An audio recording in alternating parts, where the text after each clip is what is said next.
Dopey Podcast. Dopey Podcast.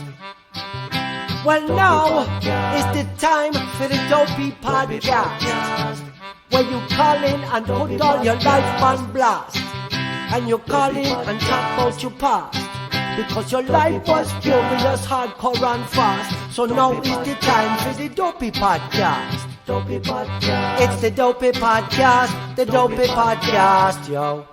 This is the Dopey Podcast. This is the Dopey Podcast. Now if your life was furious, hardcore and fast, you feel like you want to put your life on blast, just call up the show and I talk about your past, cause now is the time for the Dopey Podcast. Dopey Podcast. It's the Dopey Podcast, the Dopey Podcast, yo. This is the Dopey Podcast. This is the Dopey Podcast.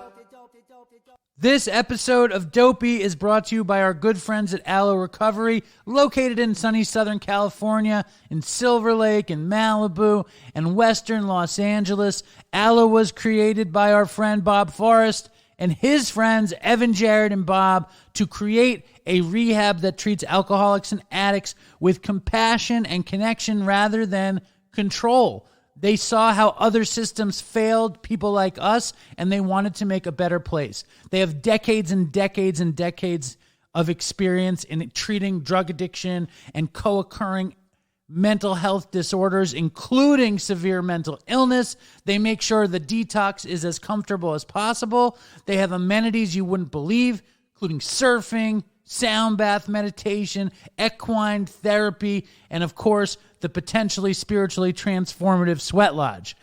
Everyone I know that have been to Aloe really appreciated the care that they got there. So if you're fucked and you want to get some help and you're willing to go to sunny Southern California, I highly recommend going to Aloe.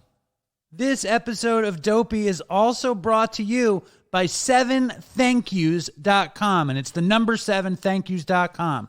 Now, I want you to close your eyes and think about someone you always wanted to say thank you to for having an impact on your life. It could be someone who got you through hard times, kept you clean, a teacher, a coach, a mentor, anybody.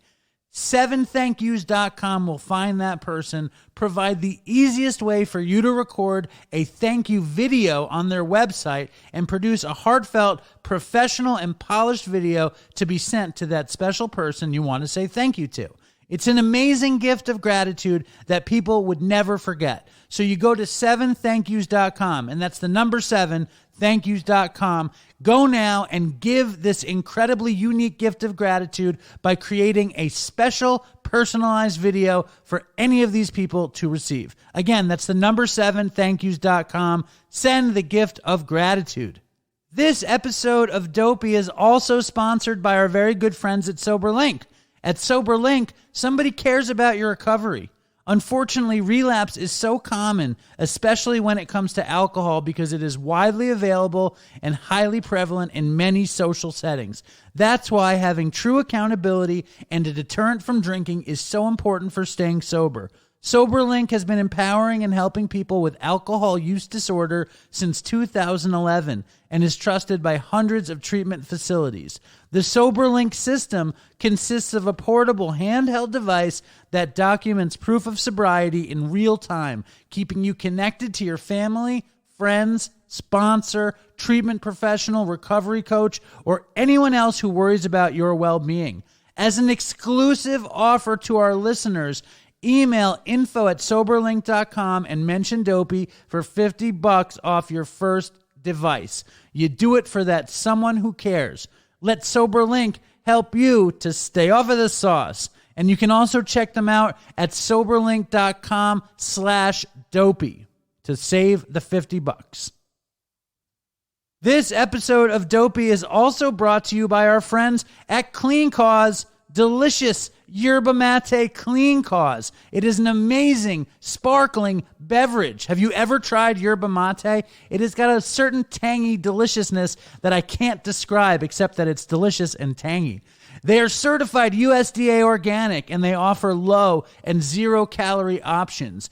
Do the most with 160 milligrams of naturally sourced caffeine, and you know you're doing good with every sip, because 50% of their profits support people like us, people with addiction who are in recovery, and it's helping people who are currently in addiction to get recovery. So support Clean Cause because they support us. It is just simply better caffeine. Use the Dopey code Dopey, D-O-P-E-Y, for 15% off your next order at cleancause.com. If you're going to get a yerba mate beverage that's sparkling, you better fucking get Clean Cause. This episode of Dopey is also brought to you by our friends at Clean Living Apparel. Clean Living Apparel strives to provide the best NA apparel, addiction recovery-inspired t-shirts, hoodies, and other cool gifts for the everyday recovering addict in your life. Clean Living Apparel was created by somebody like you or I, except his name was John, and he was an addict from Conway, South Carolina. His mission was to make clothing that didn't blow anonymity, but supported the cause of recovery and let us wave our freak flags in public, but not go too far. If you want to save a little bit of money, use the promo code NAROCKS. The website is cleanlivingapparel.com. I bought a super cool, giant, pink NA mug, which I love and Linda loves. So check them out. cleanlivingapparel.com. Save money with the promo code NAROCKS.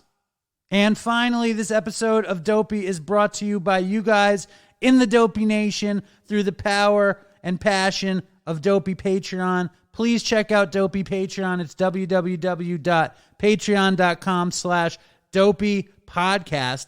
And there's a ton of cool shit. Last week, if you're a big Ray Brown fan, Ray Brown was back on the Patreon. I showed a video of me in the 90s interviewing a bunch of indie rock bands in 1999 or 98. That's the $10 tier. There's a ton of cool shit. I did a video with my dad 2 weeks ago where he read 1-star reviews. And I wouldn't be surprised if this week on Patreon, you got a glimpse into his opulent upstate estate. So be on the lookout. Join us at patreon.com. More than anything, it helps keep Dopey as happy, joyous, and free as possible. Thank you for that. Also, if you want gear, go to dopeypodcast.com. We have a ton of cool shit. Please check it out. I have new, really cool hats coming in. I recently designed and made Dopey Nation hats and these other cool Dopey Trucker hats, which they will be in next week, so be excited. Also, the old Dopey snapbacks are back, and I still have a few Oy Vey snapbacks too. All right, I also have stickers. I have amazing stickers. Fucking Venmo me if you want some. Just Venmo me however much you want. Sorry for all the ads, but it keeps Dopey happy, joyous, and free as well. Here is the fucking show.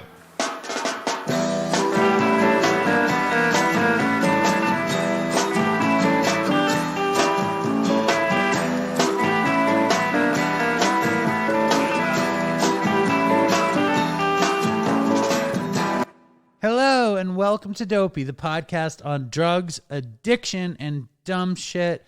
And my name is Dave, and I'm very excited to bring you the show. I hope you guys are all doing well. Should I do that weird interactive thing where I ask you questions where you can't answer me, like, how are you guys doing? Or what's going on with you guys? Or whatever. But I hope you guys are doing well. I am on vacation. I am at my father's opulent lake house in upstate New York. My family is at the beach. I wanted to get the show done. It's Friday. I wanted to get the show done today, and I didn't want to stay up crazy late, and I have a really, really exciting interview, so I figure I know you probably wanted to hear from Linda or my dad. Maybe they'll pop in at the back. I doubt it. I think my dad will be on the next Patreon. I think you'll see a lot of things in the Patreon out the house, I think. That's the plan. But there's really important shit happening. First of all, Tom Arnold is on the show today, which I'm very, very excited about. Let's hear No, that's not it. Yeah, it's very exciting. Tom Arnold on the show. And he gave a lot of time, and he was very generous and very cool. So I was very excited about that and excited to give you that information. In other very, very important, exciting news, August 16th, which would have been Chris's 37th birthday, is Dopey Day, a.k.a. Christmas in August. What does that mean? It means we're trying to do a big hoopla event where everybody who listens to the show or gives a fuck about the show will put a Dopey logo over their eyes on social media to celebrate Chris, to celebrate Dopey, to help end the stigma around drug addiction, and to just let your freak flag fly. And then real freak flag flyers out there who want to go the extra mile should do some public Dopey art. We have some fucking amazing murals coming out. There are 2 done, one in New York, one in San Luis Obispo in California. There's people in Philly working on one as we speak. Someone in North Carolina is trying to carve out a little piece of the Doposphere in Chris's memory. Someone in New Orleans is hustling around to try to make it happen. So if you are an artist who can throw some shit together, contact me. I will pay for paint. I will pay for lunch. I will send a Dopey hat if you do Dopey public art. And that doesn't, I don't know. I do it for a wall, right? If you want to chalk up your driveway, I don't think I'll send you a hat for that, but please chalk up your driveway, paint a stone, make a t-shirt. August 16th was Chris's birthday. Let's do it in style and celebrate Dopey Day together. Last week I talked about my scares with Bud, like almost getting stoned with a bunch of Dominicans, but nobody seemed worried about me, which is good. Actually, one person reached out and he was worried about me, so that was nice. But nobody was worried, so I'm glad. But the truth is, I'm doing well, and I was thinking about Chris last night, and I was remembering it was one of the first times while we were making Dopey, and we came up here to the lake, and Joey Pepper, original Dopey Nation member who's still out there. He just put up a new review, wrote all these funny emails dissing Chris. And Chris was going to come out and spend the day out here with me and my family, but it didn't happen. And last night I got this weird, I think I told him not to or something, and I got this weird twinge of regret, not thinking that this would be the only time that it could have ever happened. But, that's how life goes when, life just goes that way sometimes. And we have to live with it. And the point of the story that I was going to tell you, and not to be braggy or anything, but because I've stuck it out in my recovery, my life is really good. Like being with my kids up here, being with Linda, being with my dad. It's been a really, really, really, really nice time. And it's only because I'm not doing drugs, basically, and because I'm pursuing recovery. And I don't want to sound preachy. I haven't said that in a long time, that I don't want to sound preachy. I don't want to sound preachy, but I want to say that my recovery makes my life happy. And if you're interested and you're on the fence, just know that it can do it for you too. That's all I have to say about it. That's it. That's all. Expect a full vacation recap with Linda on the show next week. But for now, we're blessed with a beautiful conversation with the one and only Tom Arnold. Here we go. I've been on the Tom Arnold hunt for years. Years. That's horrible. I know. Well, and here I am. Well, it's beautiful to have you on the show. And let me give a proper introduction. My name is Dave. Right. It's very nice to meet you, first of all. Nice to meet you, Dave. I am Tom. Thank you, Tom. Hello. Alcoholic addict. Okay, this is a meeting. This counts as my meeting for today. I'm just that little exchange. That's all I needed for today. So proceed. And this is a banner day in the history of Dopey. A banner day. That's a second sigh. Let's have one. It's a very banner day. You might be the most important. We've had some big guests on the show, Tom. Yeah. None of them have showed me their ass crack before. No, I'll do that all day long. All day long. Well, his name is Tom Arnold. Smile with a smile. Smile and a crack, vertical and the horizontal. Whatever. Fucking Tom Arnold, 130 movies, TV writer, philanthropist, comedian, single father, unlikely redneck Jew, Nicorette addict. Yeah. Welcome to Dopey. Look at that. That's a redneck Jew thing. I got a red, white, and blue Star of David. So yes. Thank you for having me. Are you kidding me? Now, I don't call ever, is Dopey your nickname or is it, no. Because that'd be an awesome, that's kind of a cool nickname. You know, like once after Chris died, Bob Forrest started calling me Dopey Dave. Bob Forrest. Bob Forrest. Let's talk about him for a second. What do you got? How great is he? No, I've spent significant time with Bob Forrest. He's what can you say? It's all he's also kind of got that funny, a guy that's is like a guy that's been to war and then re-enlisted and then re-enlisted and re-enlisted. But I find him, I have a lot of respect for him, but he's also a character, man. Oh my God, characters. He's the greatest champion of Dopey in the history of Dopey champions. I met him.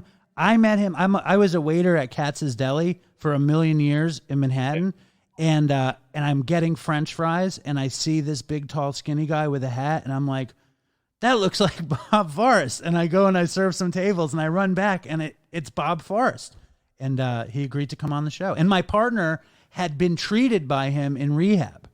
Oh, that's cool. Well, that's cool. Well, I'm taller than Bob. I'm just going to put it out there. I am taller, and when I put a hat on, I'm extremely tall. Even taller. And, yeah, I'm 6'2". I have to tell people, because people see me on TV, they're like, "You're short and fat." No, I'm tall and fat. Let's get it right, people. You're a mountain of a man. But you look great, and it's a pleasure to have you on the show. I am I feel pretty confident in talking to you. I watched Tom, you just produced a documentary series. There's so many things to talk about with you. You are an ultimate Dopey guest because, we have multiple relapses, we have multiple substances, we have fame beyond the pale. And even if that wasn't enough, Tom's sister was this crazy meth manufacturer, and Tom made a movie about her. It's on Discovery. I subscribed to Discovery just to watch your movie. Well, that you get a 7-day free subscription. I'm sure that's why you did, Dave. No, I participated happily in the documentary Queen of Meth, which is about my little sister and her experiences of being the queen of methamphetamine, and I think it takes a real honest look at what our life was like, what life was like for her, how she got into that. Obviously she ended up in prison a couple times. And then you also get to see my nephew who, the victory to me is kids. And that means whether it's me being sober as a father or me being sober as the child I used to be, that's such a big reward. And my sister and her husband, who died in prison, Floyd, who was the president of the Grim Reaper Motorcycle Club, they left their son, who was 8 or 9, behind. I mean, my sister said, "I'll be back," because the DEA and the FBI and everybody just came down, and they arrested 60 people in my hometown of Ottumwa, Iowa on the same day. And obviously my sister was the top of the pyramid. And she said, "I'll be back." And then she didn't come back for 9 years. And then, and then of course she came back, and then she went back to it. And, but my nephew, has never done drugs. He doesn't drink. He's a large, you think I'm big. He's taller and wider. And, but that's really the victory. He got married last summer, and I took my, son to his wedding, and back in Des Moines. And I said, "Listen, this is what could happen. This kid here, he's never done drugs. He's never gotten in trouble. He stayed away from that." And that's a miracle because, my sister and I, especially because our mother,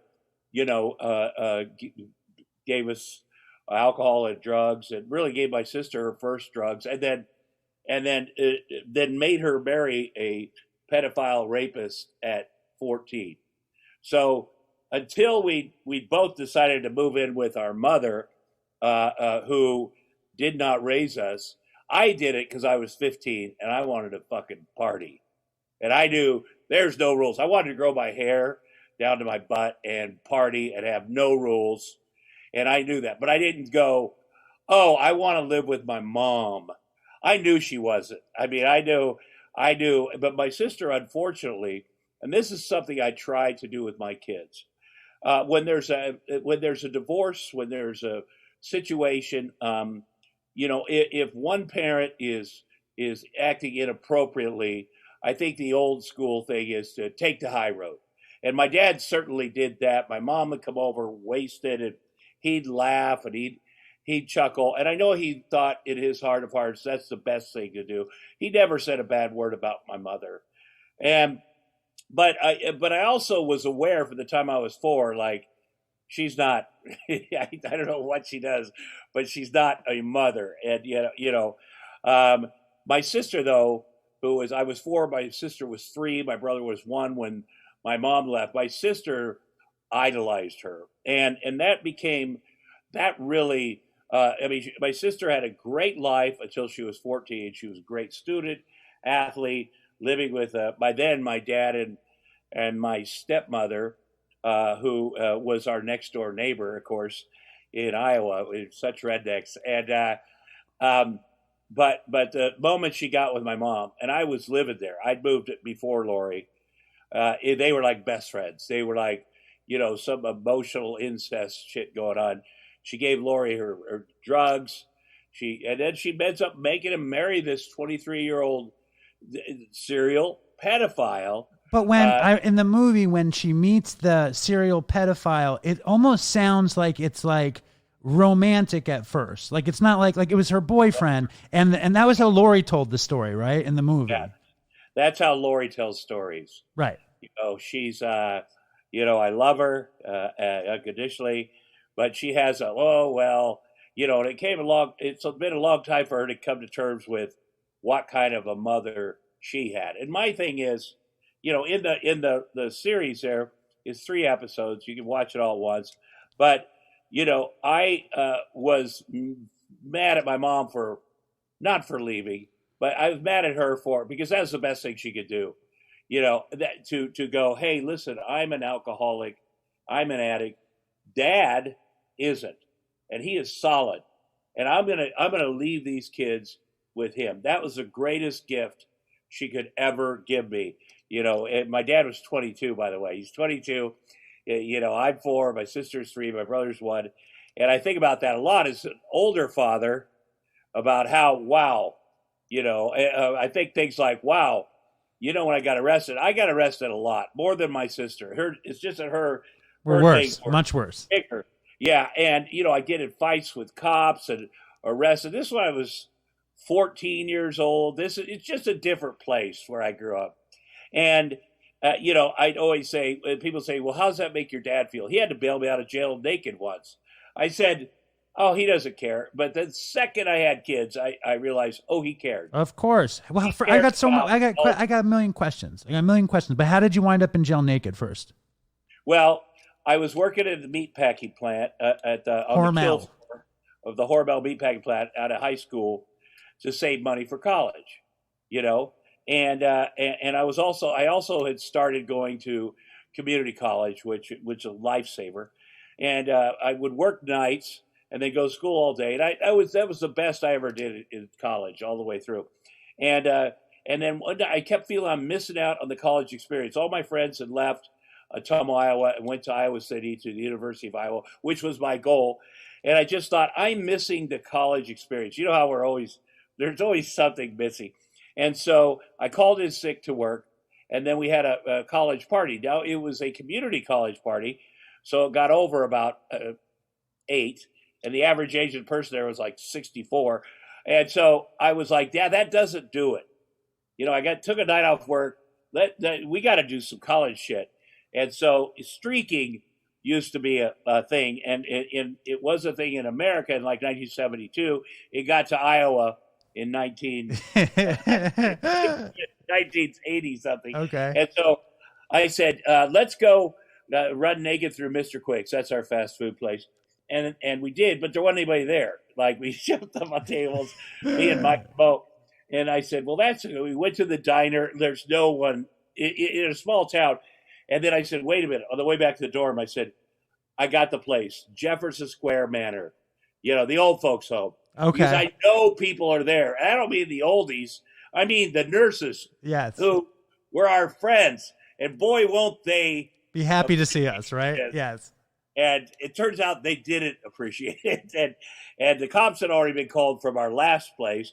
So when we came busted out of there, they were waiting for us. And my buddy, we're all big guys. The three of us were jumped in the back of the car to put our, shorts on, and naked. We're rubbing asses and everything. I said, I'm going to get out of the car. We're busted.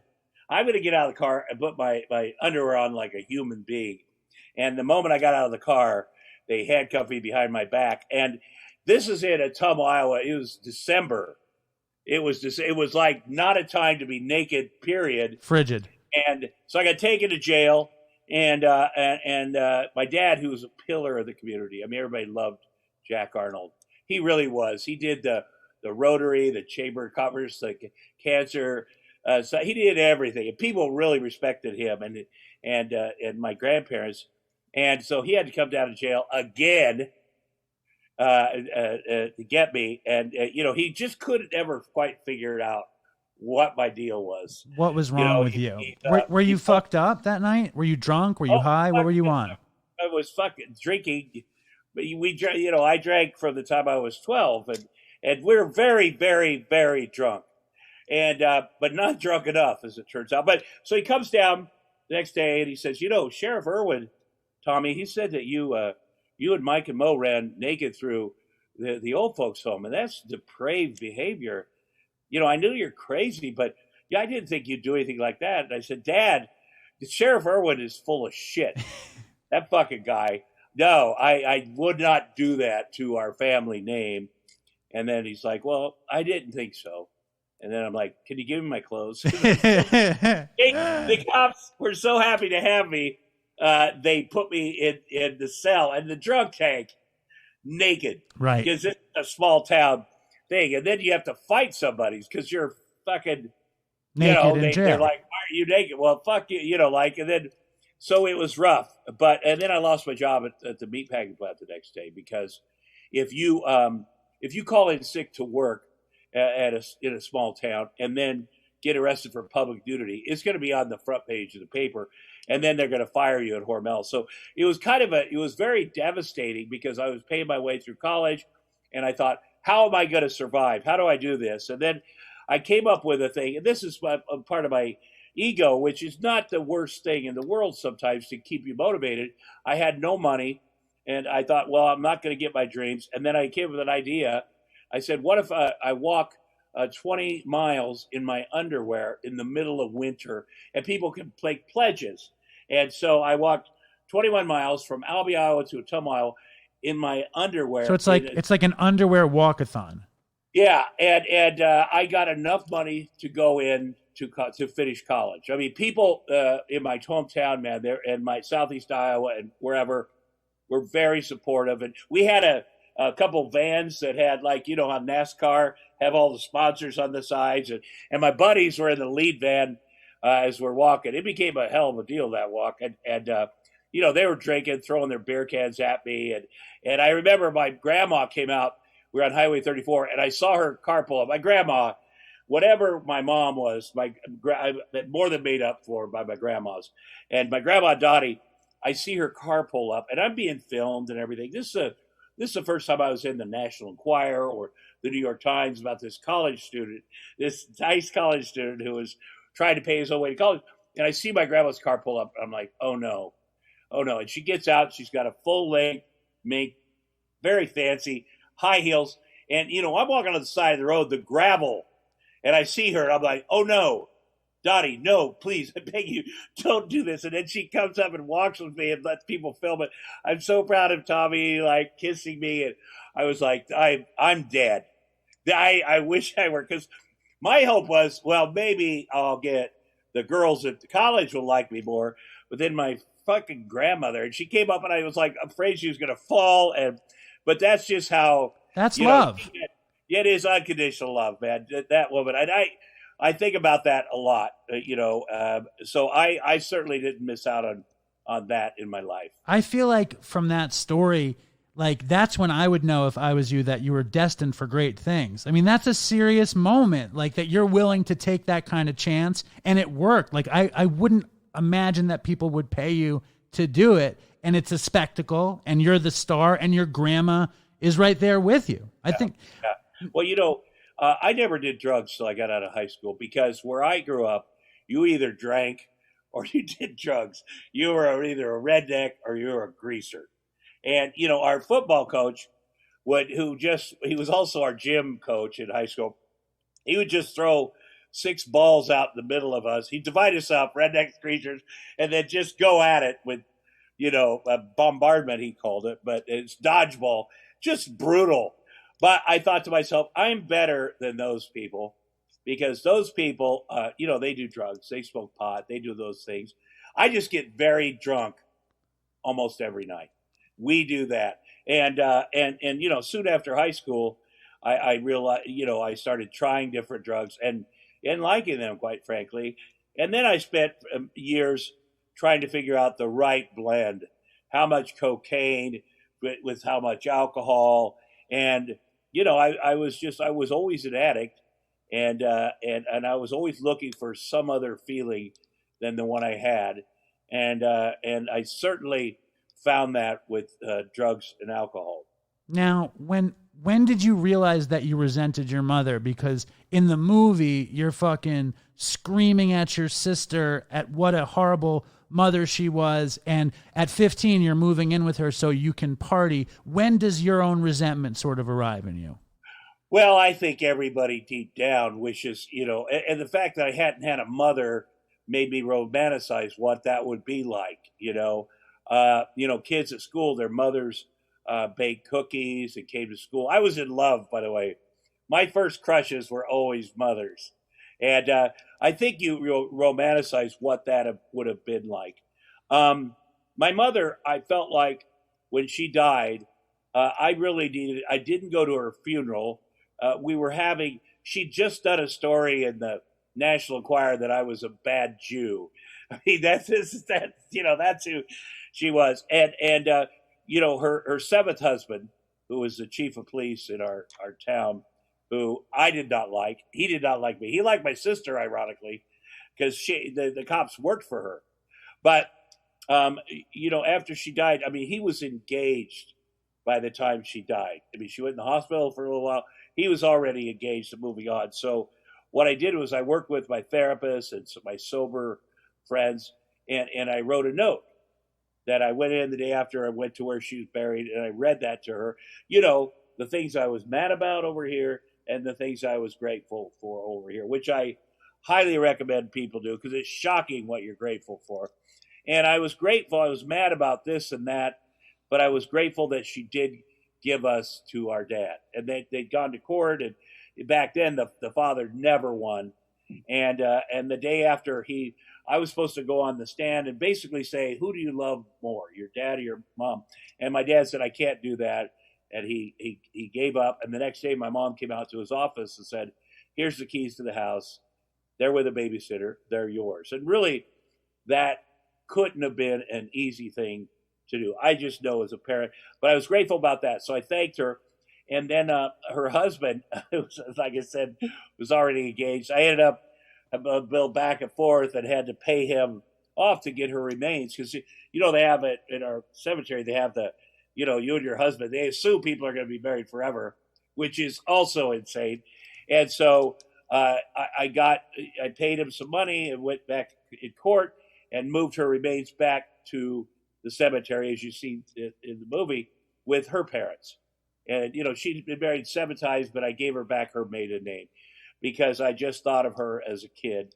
And so I was great. So that was it for me. I'd made peace. In fact, I came home and I was writing the Rosanne show at the time, and Rosanne's father on the show died. And I took the letter that I'd written to my mother and put that in the script for Rosanne to read at her father's casket. And she won an Emmy for that.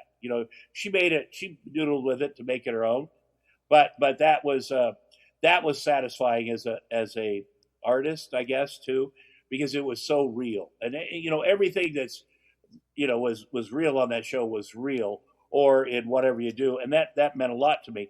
My sister, though, I never forgave her for what she did to my sister, and that was so fucking crazy. I was there. I came home, and so I asked my stepdad, "Where's Lori and Mom?" "Oh, they're on the way to Missouri, so she could get married to Bob." I'm like, "You got to be fucking kidding me!" And so, I called my dad. We tried to figure out what highway they were on to stop them, and then they came home that night. My mom came home, just hammered, all sad. She was a sad sack, but she got hammered, and she was like crying. And I said, "Where's Lori?" And she goes, "Well, she lives with Bob now." And that was so fucked up, And in the movie, you talk about how that was basically the end of your sister's childhood, where you had a childhood and you had an adolescence and all that. When was the first time you took a drug? What was the situation? Well, the first time I got drunk, I was probably 10. Got seriously drunk. We lived next to the football field, and we go over there. And there was a parent in the neighborhood that would get us beer.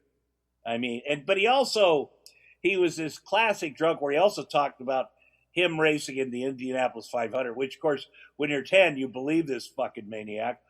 But the first time I got very drunk, I thought, yeah, this is it. I like this feeling. I'm gonna do this a lot. And people, not necessarily 10, but people 12, 13 might, you could get into the bars if you were 14 or 15. So that became my life, and that affected everything. It affected me with athletically and with school and with my relationships, because you only hang out with people that do what you do, which is get very drunk and fight, and cause public disturbances. Now, when I got out of high school, my friends, some of my friends had been big pot smokers, and I just didn't want to deviate from just being. I had some kind of weird self-esteem that I was just an alcoholic, which is crazy. But then I tried that, and that didn't work. And then I tried speed, and that did work.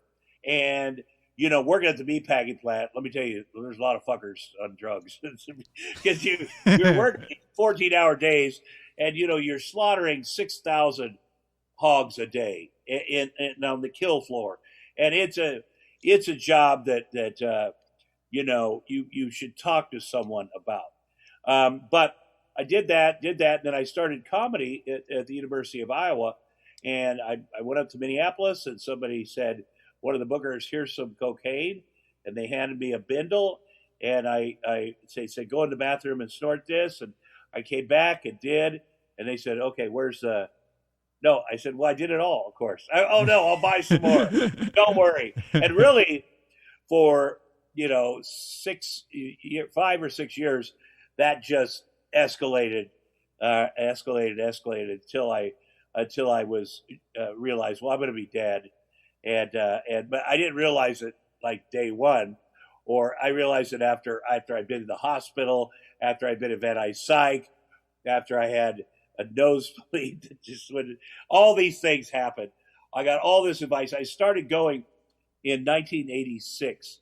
I went to my first 12-step meeting. And I'd been I stayed off drugs and alcohol for 6 months, and I loved the meetings because I loved the people. And then in 6 months, I celebrated by doing cocaine, of course. And so I was in and out, but I've never been away from 12-step meetings. And this is what has 100% saved my life. Me too. Me too. Yeah. And sometimes I go to them fucked up. But I just kept going, and really it's saved my life. Me too. It totally saved my life. When you find that you like drugs and your sister is this crazy drug dealer, when did those two things started to click together? Immediately, she always ran with the bikers, the different crowd. And who they considered me and my friends to be preppies, which is crazy. But there was a lot of tension between my sister, obviously her first husband, I fucking hated it, and eventually went over there, and physically took her out of there. There's a lot of things that happen that you just don't think, well, that, a 15-year-old, a 14-year-old, they're kids. And no, but we had to live like fucking adults. And it's just, that makes me, I really pay attention to that with my kids. But having a sister that was a huge drug dealer that could get any drug at any time, and you get them for free, not the worst thing when you're young and your buddies. And so she would come over at Thanksgiving. By then, I was the oldest of 7 kids because my dad, when I was 10, married our next door neighbor. She had 2. They had 2 more together. And as soon as she'd walk in, she'd have that big fucking purse of hers. We'd all stand up and go out to the garage together, all of us, and stand in a circle. And she'd say, "What do you want?" I said, "What do you got?" She'd say, "Everything." But like, what would she have? Like, what would be in the bag? Cocaine. And it was always, because she was dealing with the Mexican cartel, it was always the good stuff. And she'd have everything. Well, obviously she ended up manufacturing methamphetamine, which I sincerely tried to like. But she had all. What was your problem with meth? Well, I mean, it's a drug, and I just never quite. I think I always felt like, well, this is like cocaine except without the euphoria. Right. But I tell you, a lot of people did.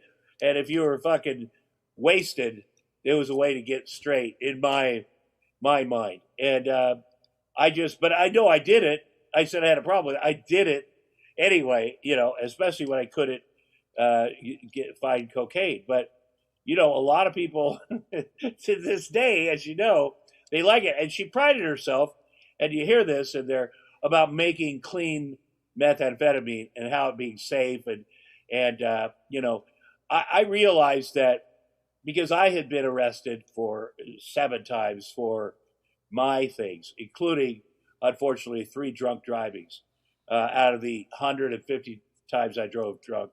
But the fighting with police, the interfering with official acts, and in our town, there was the police, and then there was the sheriff who had all the deputies. They're 2 different, and the fucking deputies were hired just on physical fucking, they're ready to go. And I have a funny story, and everybody's drinking and but there was a big deputy, about 6'4" or 5", Bruce Allen, great big fucking redneck. This guy and I went at it a few times. He came into McDonald's one night, and I was drinking. I was at the counter, and he was like, "Get the fuck out of here." And so, you don't drink and have a beer at McDonald's. It's ridiculous. So I went around the outside, and he sat down at a table. I went up to the window and knocked on it. I'm like, "Fuck you." Now, what I should have done was leave, but I had to piss. So there was a bathroom in the back connected to McDonald's. So I went in there. My friends watched this whole fucking thing happen, in which they watched a lot of things happen. But he came out of the McDonald's. He threw his hat on his fucking car and came into the bathroom. And I was peeing, and he fucking hit me as hard as he could in the back of the head. And then we came rolling out of there. My pants are undone, fighting. And you don't win those fights, I'll tell you. In fact, I think it was this night. He arrested me a few times, but I was on the way home or on the way to jail, and I was in the back seat, and I fucking went, "Yeah, I'm handcuffed behind my back, but I got my legs work," and I booted him as hard as he could. He's driving the car. Then you realize, and then he fucking pulls the car over. Oh, no. Like, fuck, I am handcuffed behind my back. Gets in the back seat, just starts. And then, but I was beaten up so bad that he didn't take me to jail, which I appreciated. He just took me to my dad's and dumped me in the front yard.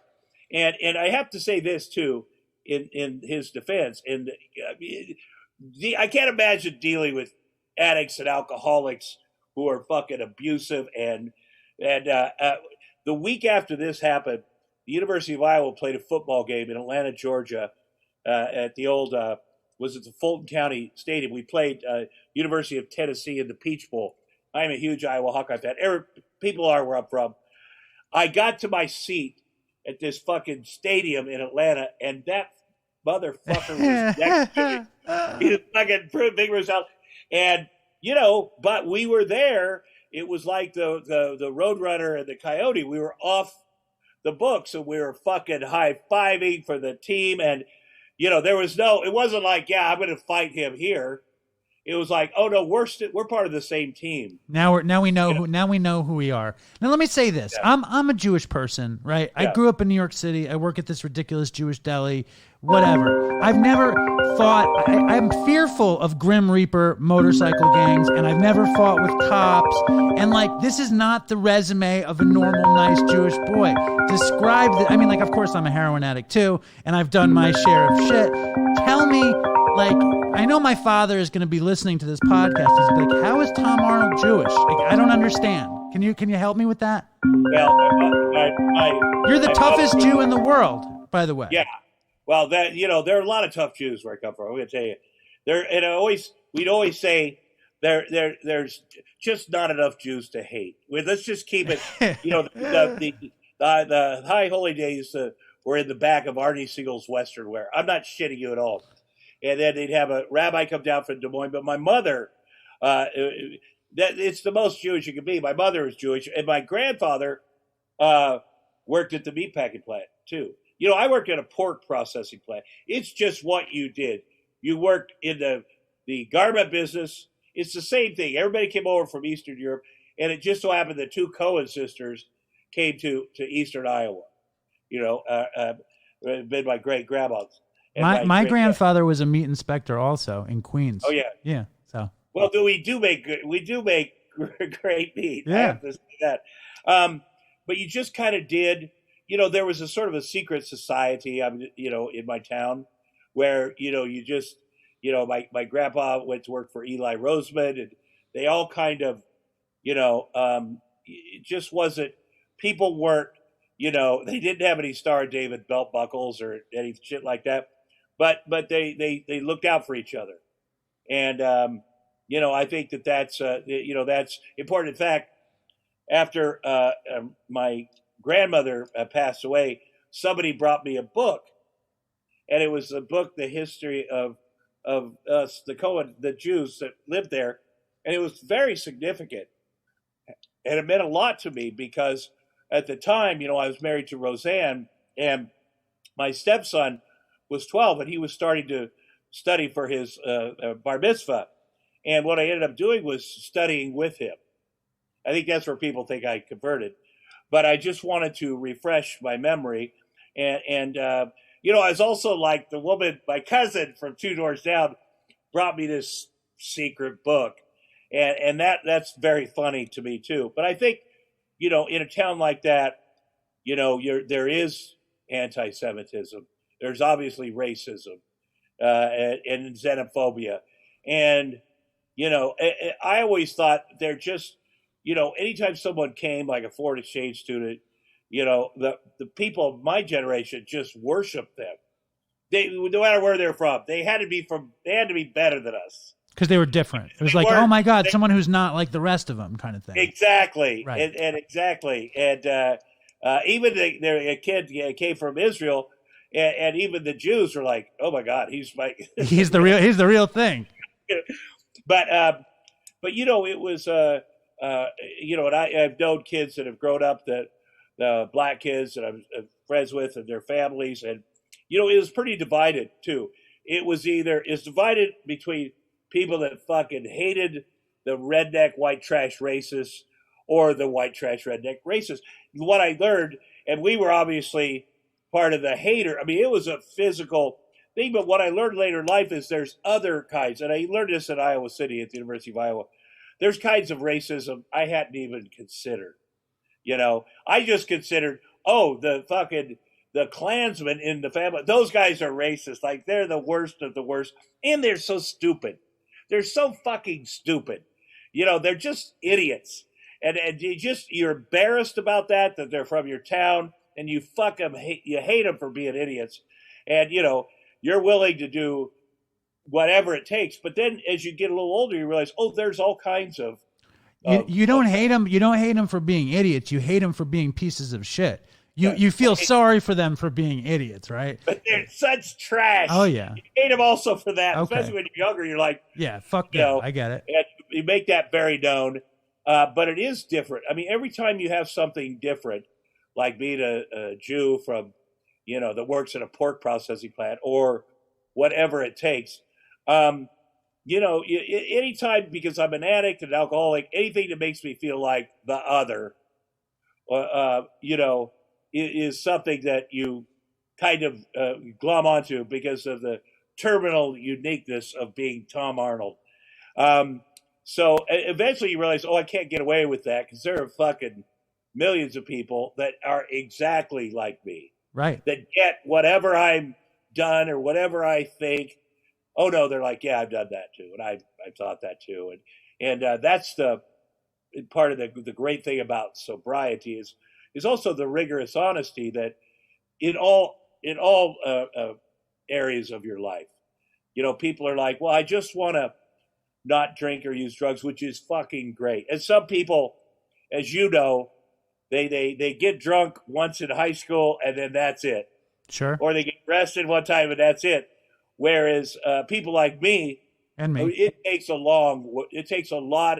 My journey has been in and out and long periods of sobriety. Let me ask you this, though. Let me ask you, and I hate to cut you off. I just know that we're going to run out of time, and I'm not going to get to all of the nooks and crannies of your existence. Yeah, ask me questions. I want to know, when did you know that obviously cocaine was your first real substance after alcohol. When did you know that you were a total drug addict? Well, there were a couple times in the back of squad cars where I'm like, oh, fuck, I have fucked up my life. I have fucked up my life. And I just, I prayed, and I didn't grow up obviously religious, but I did always have the feeling that there was something else out there for me.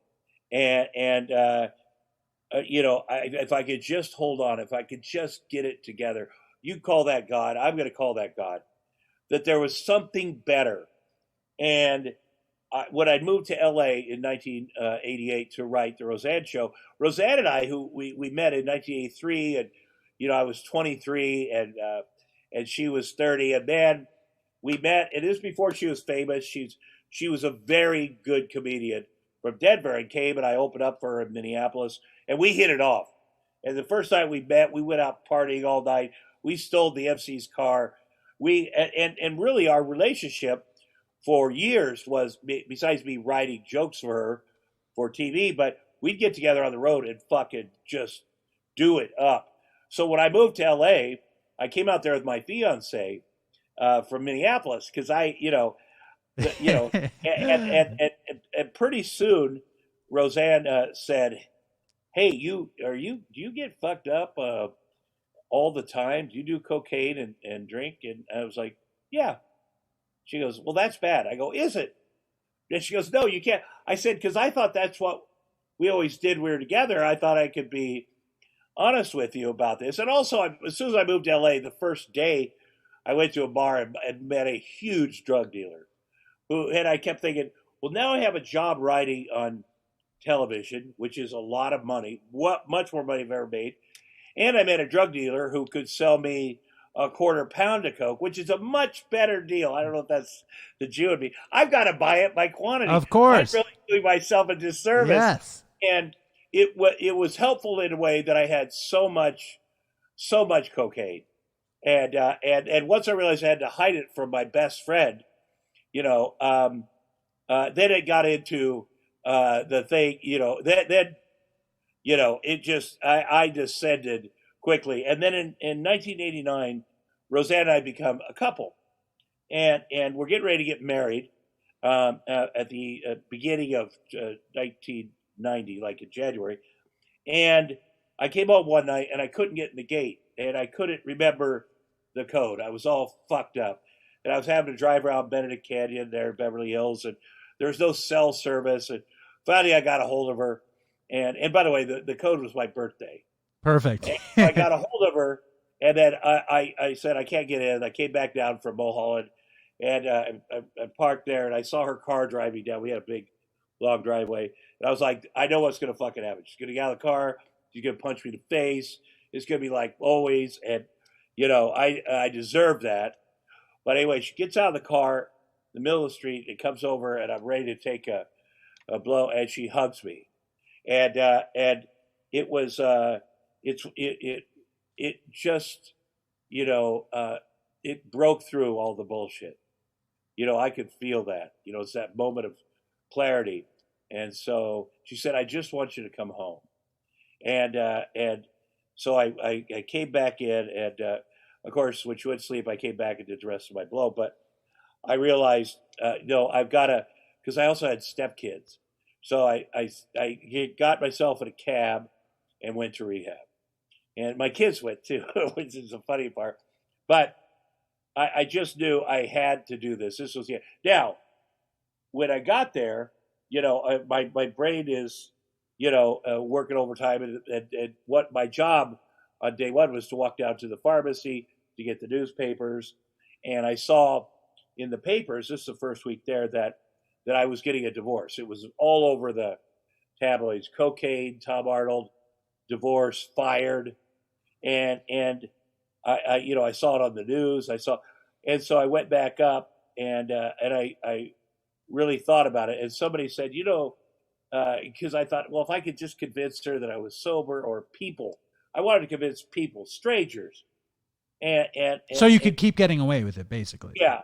And my counselor, who I still know, I just saw him at a meeting. This is so long ago. He said, "Well, what about doing it for you?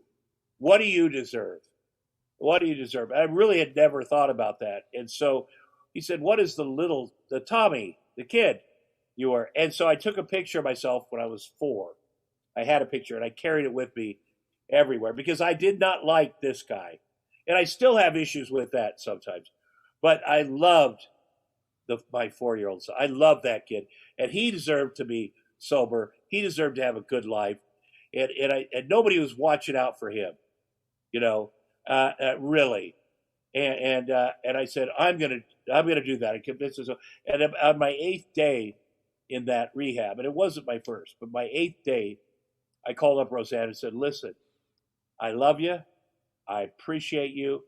And I understand why we're not getting married. I understand why the job thing, but you know what? I'm going to stay here. I really am going to do it for myself." And she immediately said, "Oh, we're getting married." I said, and I realized if I'd known I could have manipulated her that easily, I wouldn't have done it. I wouldn't have sat on what would it feel like for me to be sober. Do I deserve that? And but I'm grateful that I sat on that, because I think about that moment a lot. I have little kids, and my sobriety is life or death, and but it has to be about me. Obviously, you can't be a quality parent if you're fucked up, if you're not present for these kids all the time. But for me, and I've gone back to that, a few times. I stayed sober 19 years based on that. Here, I have another question before you move past this, because this is an important moment for me in your life. So bear with me here. Because, I know I got sober basically so I could be a better parent, but I fucked up a million times along the way. And and the consequences of my using were ridiculous. You know what I mean? I didn't work. I couldn't live anywhere. I couldn't see my kid for a while. What it sounds like to me, the first time you got sober, that you had the psychic change without crazy rock bottom. Well, I was snorting a half ounce of cocaine a day. Okay, here we go.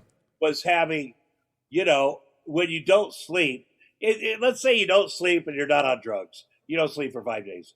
You're going to get fucking weird. Yeah. There's a lot of fear, a lot of, I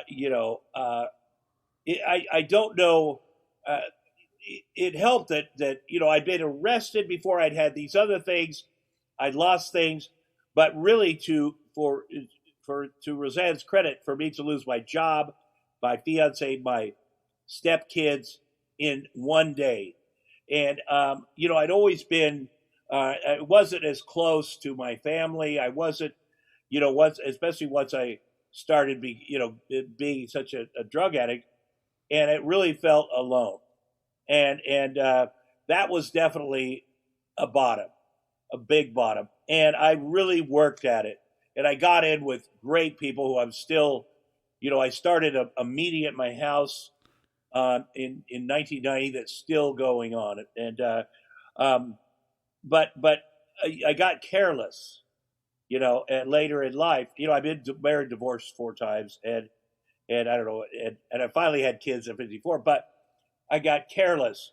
I started telling people that I sponsored who were heroin addicts and opioid addicts. Yeah, I am a cocaine and alcohol addict. And then I wrecked my motorcycle on PCH and broke my back. And like that, I mean, the ambulance came. They said, "Are you in pain?" I broke my scapula, which is lucky. I said, "Yeah." They said, "We'll take care of that." They gave me a shot of fentanyl. And I was like, "Oh, it's fucking on." Yeah. Oh no, that's what I'm looking for. And I was about to take a 20-year cake in 2009, and I realized, oh, I'm still on the pain medication for 2008. What were you on? Well, I started taking the Vicodin, whatever pain medication I could get, long after my back healed, and a lot of it. In fact, I was in China, in Shanghai, for my anniversary, working, and I was able to go to the American clinic. I mean, by then it was pills, and which is so insidious. And I realized I'm taking this cake. I'm going to take the cake. I have to say, I thought, because it's 20 years, but I'm not sober. And then right after that, I called my sponsor, and some other guys said, I've got to start over. In that period where you're taking pills and going to meetings and kind of like, working a program, but also getting high, were you feeling guilty? Like when you're like, did you get pills anywhere besides your doctor? Like, when did it hit you? And also, why are there no cakes in New York AA? Why is it all just fucking coins? And there's no cake. There's no cake here. I'm going to say that by looking at me, cake is not the best idea. But us Jews are big on feeding people, I have to say. Yes. But I take cakes. I had one just. I want a cake. My anniversary's coming up, and they're not going to give me a fucking cake. Well, bring your own cake. Thank you. Why don't you do that? Thank you. But I think that I mean, the pill thing, a whole nother world of manipulating doctors and eventually, when you're me and you go do a movie, you got somebody with you, or that is your person, and or a TV show. If you're in, you'll say, "Here's what I'd really like." They're like, "Oh, we can arrange that." And why don't you try this? This is morphine. And then why don't you try this? And so, and then by the amount I used, I was not a social, illegal drug user. So a social opiate user. But I did go, I lied to myself enough to go, I got a broken fucking bone in my back, and then keep going. And it became a certain point, I can't just stop this. I'm going to have to wear it down. And what ended up happening is 2010, as I was stepping down with help, I went into a coma. Something burst inside of me. Oh my God. And it was a genetic thing, but I didn't know my mom's genetics. And so I woke up 3.5 hours later, and it would not have happened. It was part genetic, part because of my drug use. I couldn't feel things. And I woke up 3.5 weeks later, and, my ex-wife was there, and she said, I want to show you a mirror of what your body looks like now. And I lost a lot of weight. That was the one good thing. But she's kind of going down, and there's a huge opening right here where they had to emergency come in, but it's a wound. I had to have a wound vac for a year, which is what you have if you're in the war and you get some blasted. And I was like, okay, it's just, you can see the inside of your body. It's a weird feeling, but I said, okay, I can deal with that. And then she said one more thing, and I had a fucking colostomy. And I'm like, you got to be fucking kidding me. Yeah, I can't live with that. And as it turned out, I was lucky that in 90 days they would take it down. That's what they call it. But it was very depressing. As soon as I got out of the hospital, I went right down to Betty Ford. And, I was in the medical part of it, but, because somebody had to come and debried me every day, cut the fucking stuff off me. But any experience I've had with rehabs or anything it's helped me be better. I've learned things, and I continue to learn things. But it took a while. Then I had to have 7 surgeries. And when you have surgery, you can't be on Suboxone. You can't be on. Did they have you? Did they have you on Suboxone beforehand? I did. And then they had to take me off of it so that I could get knocked out. And these surgeries were quite extensive. I survived. Clearly, I survived, and then I will. The last thing I want to say is, if you're out of time, when I was young, and I've talked about this a lot, and I think sexual abuse, comes. I mean, hold on before we get to sexual abuse. Yeah. I want to. Do you have to go in a second, or can we go a couple more? No, I don't need to go. Are you kidding me? This is the greatest thing I've ever done right here. I got my Nicorette. I'm all good. Good. As long as you're enjoying your Nicorette, like, dude, I feel good. I have more questions about this relapse real quick. Yeah. You had all the time, you got into the motorcycle accident, you fucking are taking pills as prescribed and it just lingers. And then you're like, I'm fucked. Is there shame around you in the program? Like, you're this big fucking bigwig in AA in LA, right? Yeah. Well, that's what happens. We get a length of sobriety. We're hosting meetings, we're sponsoring people, and our self-esteem gets tied to that. And we take our eye off the ball, because you can't imagine starting back at day one and being one of those fucking assholes. But that's exactly who I became. And which is the bravest thing you could do, really, to go into a room of people that you believe have respected you solely because of your time, right? And start over. But what I have learned is that this is relapse is part of sobriety, and knock on wood, you survive it. To get back up there and go into the fight a different way, a better way, taking what you've learned. Takes a lot of fucking courage, man. Absolutely. And so many people we're drug addicts. It's more likely that we use than we don't use. So that if you misstep and you're listening, you can just go back and everyone knows the deal, right? Yeah. Yeah. You really can. And you should, I gotta say. But, I think we scare people when we talk about, one day at a time, like, well, people say, well, are you going to be sober for ever? I don't know that. Right. It's the greatest thing because it takes all the fucking pressure off, and you really do. And sometimes, as you know, it's 1 second at a time or one thing, and things will come up. Life has twists and turns, and things will all of a sudden be in your face. But if you do it and you build up support system and you build up your armor to protect yourself, because it is trying to kill you every day. Right. It's in your head. It does get better, though, and it really does get better. It gets better to the point that you just aren't thinking about it all day, and it does get better. And then one day you go, I feel better. I don't know, because of the time and doing the work. But yeah, don't. I mean, the people I respect the most have either gotten sober because they were in prison, or the last time they drank, they killed somebody, or they relapsed, and they've been honest about it. I mean, there's nothing you go into a meeting, and there's a guy there with a lot of time that says, "Hey, this is my first week." It takes your breath away, but you just love that person so much and respect them so much, and you say, "That I am him. Absolutely, that is me," and. You don't, if you're working a program yourself, you don't look down on that. You're for the grace of God, you're like, but you have so much respect. Because a lot of people, as we know, I've seen several 20-year fucking people go out and die, and then I always think, well, I can also get pancreatic cancer, which I've seen guys with 25 years, and then it's fucking over that way. So, there's no thing, and I know when people are doing the program, they're like, fuck, I'm not having any fun. How long does this go on? Like, oh, I'm going to live so long that, and we know that it's that can be taken away a million ways. Of course.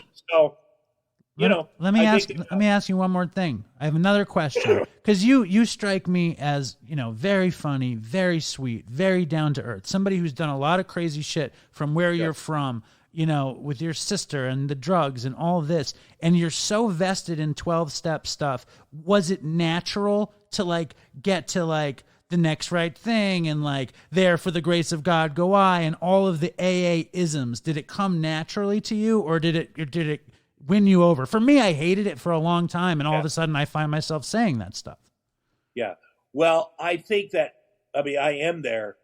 Because, but for the grace of God, we have today, all of us, people that are not, it's fucking, this is it. Better, find some joy today, find a, connect.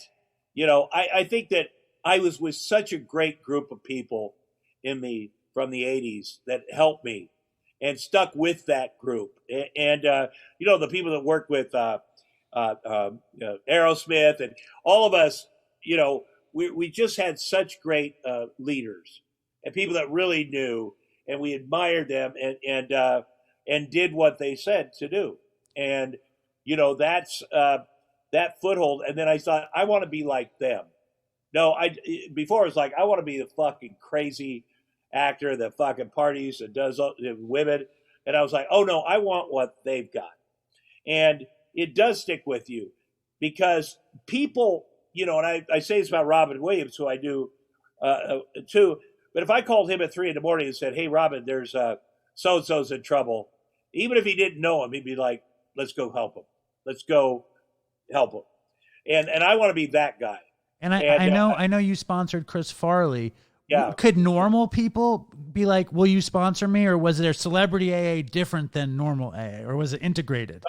Well, normal people have, one of my last assistants saw me outside a meeting, and he wasn't my assistant. And he came up and asked me, and I before I went to the meeting, I go, if somebody asked me, I'm going to do it. And we've still got this long time friendship. And, he's a kid that got sober very young. It's hard when you relapse and you're sponsoring people for a second, but I can't do a lot of that because I want them to get a good sponsor.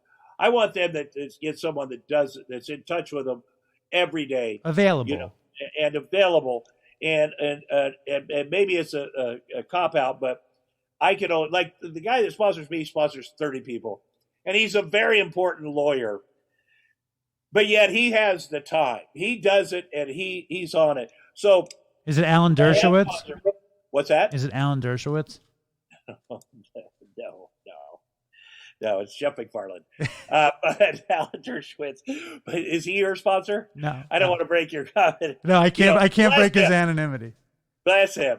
But so I can, and what I say to people when I do that is, you've got to do everything I ask you to do. If I say, call me tomorrow, and you don't call me tomorrow, then that's going to be a fucking problem. Because I need this for me, too. So I am getting out. My sobriety depends on this shit. So just do that. It's not going to be hard. I'm not like a militant guy. But what I say, you got to call me before you use. And also, and then, hey, and it's like, we have so many suicides in our game, and some are overt, some are accidental, and some are the other right kind. And I've talked to guys, and I said, listen, guys that I sponsored who were they were so down and so dark, and there is a lot of mental illness too, and I'm glad that we talk about that now. But I'd say, listen, they say I want to kill myself, and I said, I have a deal with everybody that I sponsor. Here's the deal. If you want to kill yourself, you call me. I'll come over. We'll talk about it. And maybe if you convince me, then I will kill you. Right. It's a good deal. It's a bonus. You're not going to live anymore. You're not going to have to live. There is an out. But it's not you doing. We're really going to have to talk about this. And so far I haven't killed anybody. That's good. That's if you really, this guy, he thinks it's hopeless. He really, And you never know. It might be that one guy that's like, oh yeah, yeah. I don't know what to say about that. You're right. You've done something. It's done. Give me the So, pillow. I'm going to step in with the pillow. Yeah. I've listened to you do a lot of interviews. I heard you on Howard. I love you on Howard.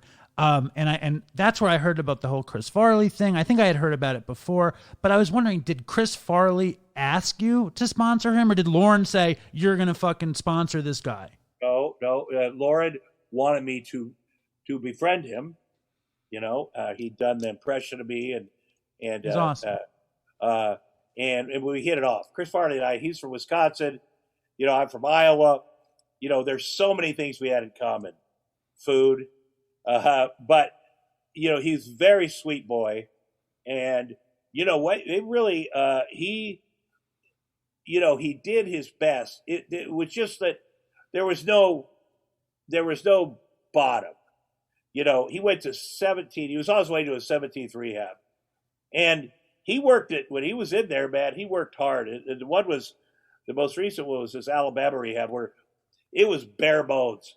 And I remember him talking about the big black attendant that fucking laid him out and had to say, boo hoo, fuck you, And he was like, whatever it took.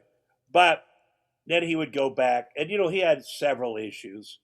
As I said at Howard, I said pretty early, listen, you can't do drugs and be fat. You can pick one or the other. You can't do everything. But I loved him, and he certainly, his life, besides his comedy and things, his family got sober after he passed away, or before. So that's a legacy.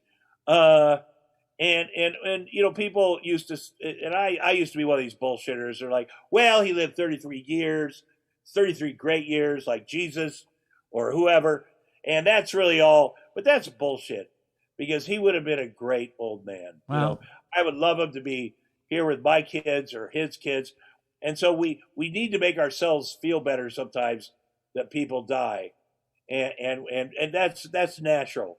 Well, he had a full life where he had his stuff, especially for drugs and alcohol. Right. Well, my partner, Chris, who was also named Chris, he died, and he was, I think he was 33 also, or 34. And he was a sweet guy, crazy drug addict. And now we honor his legacy with this stupid podcast. But of course, it would be much nicer if that hadn't had to happen. I was a big Chris Farley fan. I can't imagine him coming up to you and saying, would you sponsor me? I want what you have. Was it like at a meeting? Like, how did it happen? Well, I went out to host Saturday Night Live, and it took place. We had some private time. And then, he was great with meetings, and he was, when he came out to be on my shows, he would stay with me, and he was great. I mean, I did something to him that he went to a place called Pritikin, which is a healthy eating place. It was down there in Santa Monica, and his father, who weighed 700 pounds. I mean, that was kind of an issue for him, And man, he loved to make his father laugh, and he talked his father into going in there with him. And after a day, my allergies are terrible. After a day, his father checked out and left him there. Imagine the feeling of being this son that thinks, oh, I've done this thing. Usually it's the other fucking way around, right? And so he was bummed, and so I went and picked him up, and I snuck him out of there because they didn't let civilians. And we went to La Dome, the fancy restaurant over there on Sunset back in the day, and they used to bring a cart of desserts around. They'd wheel it. Well, does anything interest you? We're like, yeah, all interests us. So I took him there. We ate everything, and then I brought it back. But that's not exactly sober behavior by me. But he did. He did his best, but nobody pulled the rug out from under him. Totally. I think we could shut people down financially. I think there's a lot of, I've done some very tough love fucking interventions. Like, I'm going to beat the shit out of you. You're coming with me now, and then we'll see what happens. But you're going to be dead in a day. I'm fucking dragging your ass out of here. I've broken in people's houses with the help of their family with maybe a key or a baseball bat. And sometimes it works. and it always works in the moment because I'm like, I will fucking not leave here. I'm taking you the fuck out of here. And you know, even if it works for a period of years, because Chris certainly had a bunch of good years, and but there's still no excuse. I'm as bad as you can be. I know you talk about yourself too, but if we could do it and sit here talking about sobriety today, as fucked up as we potentially are and have been, Sure. that's a fucking crazy miracle, you know. So anybody, these fucking dudes are out there like, you don't get me, you don't get heroin, you don't get opioids, you don't get, you know, I do get it. I fucking get it. And you know what? It's awful. Yeah. It's awful. But, you know, you got to fucking sack up, you know, and nothing was harder for me to get off of the benzos. I'm going to tell you right fucking now, like Xanax, that shit, that fucking kick was crazy. And, you know, because I'm a guy that will go, okay, no more Coke, no more alcohol. Oh, opioids. Oh, yeah, that. Oh no more opioids. Oh, let's start being my own fucking doctor. But hold up, this is this is a very important story here because you fucking get what do you have, 19 years or something? What were the periods of time? 19 years, almost 19. And then the opiates from the motorcycle wreck. Yeah, and then I had that, and then you know, I have to talk about this first because when I was a child, yes, you know, I've been very open about this.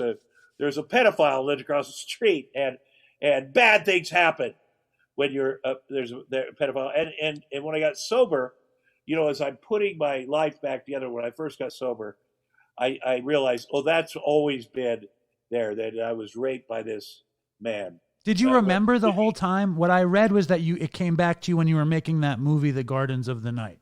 Well, I mean, that was a difficult movie to make. I have to say this, but it came back to me before because, you know, I went back and confronted him in 1990 or 1991. So you knew. You was with you from when you were 4. But it's like laying outside and looking at the clouds. You're like, that's just a bunch of clouds. And then you get sober and you're like, oh, no, that's what that was. And I did a lot of research. I went back to my old neighborhood and tried to find the boys that I grew up with and get the story together. And they weren't, a lot of them didn't want to talk about it because they thought it was gay. A man would rape you. But I did talk about it. And their sisters were very helpful. So I realized when my sister got arrested, you know, at that time I was talking about being sexually abused and things. And at my sister's first trial, a woman came up to me and said, yeah, I know who sexually abused you, and it was Terry Williams. I said, well, how do you know him? I'm married to his brother, and he did it to him. Oh my and so God. that right there, I was like, okay, I'm going to find this guy. I'm going to go in, confront him in the healthiest possible way. I practice with my therapist and get my speech down. My brothers, I have 4 younger brothers who are maniacs. They'll find anybody. They locate him in Des Moines. He's a big business leader, a big church leader. I practiced before I did this because you get in a lot of fucking trouble. But I highly recommend it. I walked into his place of business. They're like, oh my God, it's Tom Arnold. I said, I'm here to see Terry. They're like, well, we're going to call him and let him. I go, don't let him. Don't call him. I'm going to surprise him. I hadn't seen him in years. And I have to say this. In my mind, and this is a ego thing, I was like, yeah, I don't want to be walking around fucking Walmart in my hometown and have this guy behind me going, see that famous guy? I fucked him. I was like, I'm taking the fucking initiative. And so we had one of those scenes where he came out of his office ahead of me and we walking down the hall and, you know, and I hadn't seen him in a while. He's a big dude, but I'm giving my speech. I'm here to give you back the pain and shame you caused me as a kid. And if you try to do that to me now, I'd break your fucking neck. But he came right up on me and stuck his finger in my chest. And for a moment, I felt like I was 4, 5, 6. And I could smell the laundry in his backyard. And I was like scared for a second. And then I went, oh no, I am a full grown fucking man now. And took his hand back and put him up on the wall and said, did you hear me? I said, I'd break your fucking neck. And by then his employees had come out because Tom Arnold was visiting their boss. And so they got to see a little bit of that. But I went out of there, and I just remember walking out of the building like, fuck, I am fucking free. I feel so fucking good. I feel so good. I called Rosanne and said, oh, you won't believe it. I just feel, and then I went straight across the street to the Iowa State Capitol building, busted right into the governor's office. I'm like, listen, the statute of limitations for this motherfucker is up, and he's about to adopt his fourth boy. You got to fucking stop this. And the governor's like, holy fuck, Tom, you're asking me to commit a federal offense? You asking me is a federal offense. Get the fuck out of here. He goes, this is, and so I was like depressed because, I talked to all the police. They're like, well, it's been over 7 years. They were as helpful as they could be. And then 3 days later, my brother called me and said, there's been a snafu in the paperwork and he cannot adopt this next child. And I felt like, okay, I've really done it. I've outed him. I've said his name. I've confronted him. I've talked to other survivors. Eventually, like 30 kids came forward. But I said, have I really warned everyone? So my brothers and farmhands, twice a week for 6 weeks, put up posters around his house in the 4-block area, kid high, that had his face, his name, his crimes. And I thought, I just need to warn the other little Tommies, little, Denny's, the other kids out there. And so I felt like, okay, that's done. That's done, over. And then when my son was born, I was 54, he was born. And as he started growing older, I there were several times where I realized, holy fuck, that's what I looked like when all this shit went down. He's a perfect angel, and so was I. Because you could push it off. You go, well, maybe I was a bad kid or ugly or fucking weird. But no, I was perfect. And it is shocking that adults would do that fucking shit to you. Sick. And I couldn't sleep. And I started being my own doctor and giving myself benzos. But how did you get him? Did you go see a shrink? Right. So you said, I'm suffering anxiety. Yeah, I said I can't sleep, or I got this. And I'm sure there were some shady ways too. But people will give you those. But I, of course, would take 8 a day, whatever. And I did try to get off of those. I went cold turkey for 2 weeks, which I don't recommend if you are really addicted to them, because you can have. I was a terrible benzo addict. I was a heroin addict. I was a stoner, and I was a crazy benzo addict. And when I would stop taking I had like 10 seizures, 12 seizures. All over the place. Did you have seizures? I didn't have seizures, but I had fucking the shakes, and I'd kicked the worst. Opioid. I'd kick the alcohol. There's some couple dark days in there, but this was so crazy. And then I went down, and the guys in my group confronted me, and they said, something's up with you. And I said, yeah, I can't fucking quit taking this. And I also was playing, when you disassociate, when you're sexually abused as a child, your brain just can't quite handle it. And thank God. And you disassociate. So instead of, having, even though I can remember what the fucking wall tasted like when I had my face smashed up against it and stuff, but in that moment, you're like hoping that Superman comes through that door. Like literally, the Superman, because you get to that place, you're disassociating. You're like, because it's painful, it's horrible. And then in your mind, you're like, well, what if my dad or Superman, and you survive like that. But it also makes it so easy to disassociate. When I started drinking alcohol, I was like, oh, fuck, I don't even need to be raped. I can do it with this alcohol and these drugs. I can come in this other world. Now, with benzos, it was the worst, because you literally, in my feeling, you are running a tape. There's real world, and then how we, let's call it daydream, except it becomes a second movie of the same life that's played at the same time. And I know people, when I eventually went down to Crossroads. Eric Clapton spot? Yeah. How is that? Well, it was good. The first week I was there, you aren't supposed to do the internet, but I'm a terrible rule breaker. And a guy that I loved and knew from sobriety, Chris Cornell, had killed himself. And I called his wife, but I get it. He was taking fucking benzos, and you get he had an argument with his wife, and in his case, I could just see it, because he had his workout bands on the door of the bathroom where he exercised and stuff. And when you see something like that and you're fucked up like that, you're like, yeah, I can hang myself with that. And then you start putting your head, and you play the fucking movie. And then when you're all fucked up, you're not sure what's the movie and what's reality. And so, him and Chester Bennington, write one after another. But that could be me. So as you know, from being addicted to that stuff, there's nothing. The bottom line is there's no controlled substance. There's no mood altering substance that's going to work for us. I mean, it's good to realize that. It's good to survive long enough to realize that. And when you came back from that, was it like, I'm starting over again? Did you started day count from 1? Did you give up your sponsees? Like, how does that work? No. Well, I gave up. My sponsees had moved on. My sponsor is sort of like a clearinghouse where if you can't work with people, I still do, but he'll take over, or and sometimes relationships don't work out with your sponsor. Sometimes you don't like your fucking sponsor. I mean, I would give it time. The step of going up to a person and saying, "Would you consider sponsoring me?" That takes balls too. Yeah. But I would give it some time and see if you like each other. If you don't, you fire him or her and you move on. But you got to either be looking for a sponsor or having a sponsor, I think. But yeah, I started over, and I just had 4 years. Well, congratulations. Which we celebrated. My son, the 8-year-old son, made me a fucking terrific cake. Nice. My daughter and my son, they're very involved. My daughter's 5. They're very aware of my sobriety. They're, I'm very honest with them about it.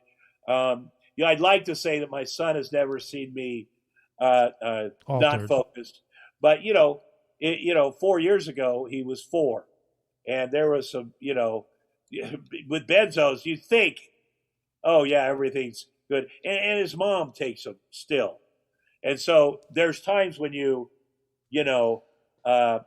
that I'm sure that he realized, well, Dad is not, because they're so connected. The moment they're born, they fucking look at you, and whatever you felt before, you talk about unconditional love. These fucking, and there's no way I could ever sad sack. Well, I've been divorced 4 times. I had my mom left, whatever. Because that unconditional love you get for these babies instantly, and go both ways, you just can't, because they look at you like you're the fucking king. Everything changes. I need you to be 100%. Nobody else but you. And it is such an honor and a privilege, and also to feel it every day. Yeah. Some days the kids are, they're fighting, or my son, yesterday he said, I wrote it down, I refuse to be inspired. Because I said, listen, you got to find things that inspire you. So I'd like you to work on this. And he's like, I refuse to be inspired. And I just died laughing because he's so adamant that perfect defiance. Yeah. And I wake up every day. I've had some health issues, as most people have, but I wake up every day and go, my kids are here. I had to go to court to get them. I had to do all this stuff, but what a fucking blessing. What a gift. All the promises came true for me. Everything, I have been in 130 movies, and I always say 4 good ones, but a few more. I said, but this is my life. I've done everything. I've done all this. Every dream has come true, but this every day with these kids, this is it. And this is why, not just I'm sober, but this is my life. And, people with fame and fortune, which goes away, the fortune for sure. That's exciting. And I always felt like I'm running, and I'm not appreciating it. Fuck it. It's money. It's whatever. And I wish I'd done better with that. But there's nothing comparable for me, not for everybody. Not everybody. I always said I dreamed of being a father. And thank God I meant it, because it is on. You can talk a big game, but it's on. And when my son was born, I was 54. And my friends were like, hey, dude, let the mom do everything till he's 7. Then it'll be fun. And I'm like, I don't know where I'll fucking be when he's 7. I'm going to change every diaper. I'm going to do everything. And then my daughter, same way. And I said, that's money in the bank for them. Let me tell you something. I don't know if they're going to be alcoholics. I don't know they have a proclivity because of me, but they're never going to not feel loved. Right. And they're never going to not feel taken care of. And so that's the best we could do. I feel the same way. I feel the same way about my kids. I did something fucked up last night with my older daughter, though. Do you want to hear a quick story? Okay? Yeah, of course. I get home, like I get up at 4 a.m. to go to Katz's and set up fucking catering events and whatever. And then I come and I work on the podcast. I live deep on Long Island. I get back to Long Island like at 7. And my wife is like, we're going to go see an Allman Brothers Led Zeppelin cover band in town. And I was like, okay. And she's like, meet us there. So I'm like, okay. And I have an 11-year-old and I have a 4-year-old. And they all had dinner, but they didn't bring me dinner. And I'm feeling my addict rise up. Like, why didn't they think of me? Like, where's my fucking dinner? And then the night's getting longer and longer. And then it's like 9 o'clock. And I have... The 4-year-old won't let my wife put her to bed. She says, Daddy, do it. Daddy, do it, which I love and I hate. So I'm like, we got to go. It's over. We got to go. And my wife, who's not an addict or an alcoholic, she likes to drink a little bit. She's like schmoozing with her friend. She's like, let me just finish this thing. And I'm like a human being. Right, like a normal human being. Yeah. Exactly. Fucking shit. And I'm like, we got to go. It's done. I had to get up this morning, the same thing. And I'm like, I'm going to drive Nora home, who's the older one. And I say to Nora, Nora, I want to go to 7-Eleven and get some ice cream before we go home. And she goes, Daddy, you always want something sweet. And I was like, let me just go. And she's like, no, I want to go home. And we get home, and it turns out that Nora, during the concert, had snuck off and had a chocolate shake. And then she deprived me of getting something sweet. And my wife says, go kiss Nora goodnight. And this is where the worst piece of me ever happens. Yeah. I climb up into her bunk bed and I said, you did a very bad thing tonight. I said, you had a shake and then told me that I can't have something sweet. I said, not good. And then I kissed her on the head and I closed the door. And then this morning I was like, oh my God, I can't believe I was like the Jewish mother of guilt shit. Yeah. And she FaceTimes me and she's like, Daddy, I'm so sorry. And I'm like, no, it was me. I never should have made you feel guilty. Yeah. But it's like classic, right? But she's also so cool that she FaceTimed you to say, I'm sorry. Oh, she's the best. Your wife sounds amazing. It sounds like you got so much going for you. That's a great, very sweet. My kids, who are 5 and 8, my son has never slept in his own bed. I have a Craftmatic or a double thing, and my daughter's 99% of the time sleeps in there. I think when you go through an acrimonious divorce, like I did, we did 4 years ago, they've just seen it. One day, they have bedrooms. I really make them nice, but you appreciate every day like that, and they feel safe to sleep with you, which is the most beautiful piece of all. Of course. And once in a while, my son, even though he's older, will say, Daddy, would you, because what I do is I get him in bed one at a time usually, because we'll be doing something. And my son usually goes first. Like he'll just say, I'm going to sleep. Let's go to sleep. And then my daughter will sit up with me and watch whatever I'm watching, and she'll fall asleep without carrying her. And then my thing is, now I see them. Now I can take my shower, do my thing. But once in a while, he'll say, Daddy, would you lay in bed with me? Like you can tell he's still a baby. Our kids are always going to be our babies. And same with their 11. And when my daughter does it, the old me was like, can I finish my stuff? Right. And then you miss out on that moment, because really you don't have to lay that long with them before they go to sleep. But it's something I think people like us get our feelings hurt or have had them hurt. And that's a good thing to remember. Like, oh, I don't want to be the person that hurts his feeling. I'm going to lay awkwardly between these two kids and the weirdest, I can't imagine my dad doing that. He'd be like, I need to sleep. And my dad neither. My dad like barely touched me. He's a great father, but he was not like that. It wasn't like he wasn't putting me to bed and shit, Yeah. Well, and I think you do sound like a fucking Jewish mother when you're like, What about my knucklehead? I know. It's fucked up. But I think we can't help certain things that we do. Lecturing my kids, I'll talk to them, and then they're like, "Can you please stop talking?" And I just am like, if something goes wrong here, I and sometimes I've overreacted, man. I fucking yelled, I've sworn. If my son's a big boy. If he decides he's going to sit down the hall and just he's not ruining everybody's night. And I'll pick him up, I'll carry him in there, and then in the bedroom I'll come in with him, put my back on his door, and he'll throw stuff at me, and I'll throw it back, and then eventually I get a hold of him on the ground and just look me in the eyes. I say, "You got to look me in the eyes for 1 minute. Just calm the fuck down," because I also was that kid. So it's constant. And being a know-it-all like I am, I assume a lot of times I know what he did wrong, because that's what I would have done, or this. And I've learned that I'm wrong a lot. I'm wrong at the worst times. He may have done something 50 times, but this time he's completely innocent. So, if I have to go, I make amends for that, which I'll do. Because it's always the balance. How do I be, I want to guide them. But I also feel this, I'll just say this last. These kids, they come to us here fully formed. They come to us, and it's my job to figure out how they can become who they are, and to protect them, obviously.